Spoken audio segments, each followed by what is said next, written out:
Hi everyone, तो स्वागत है आप सभी का फिर से एक नए वीडियो पे। तो वीडियो जो है एआई ट्रेंड पे होने वाला है कि आप इस प्रकार का एआई फोटो कैसे बना सकते हैं। तो बिना देरी किए हुए चलते हैं, वीडियो को स्टार्ट करते हैं। तो बने रहिएगा वीडियो के एंड तक। पहले दोस्तों अपने चले जाना है प्ले स्टोर एप्लीकेशन पे। प्ले स्टोर एप्लीकेशन पे जाने के बाद आपको यहाँ पे सर्च कर देना है जेमिनाई। जितना सर्च करोगे, जैसे आपको फर्स्ट वाला ऐप गूगल जेमिनाई मिल जाए, उसको ओपन कर लेना है।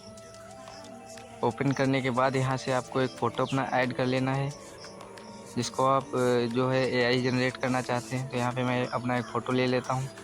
जैसे कि मेरा ये फ़ोटो है, इसको मैं ले लिया हूँ यहाँ से। यहाँ पे डन कर देता हूँ। उसके बाद आपको यहाँ पे डालना है स्क्रिप्ट। तो स्क्रिप्ट मैं पहले से लिख के रख लिया हूँ, तो यहाँ पे मैं इसको पेस्ट कर देता हूँ।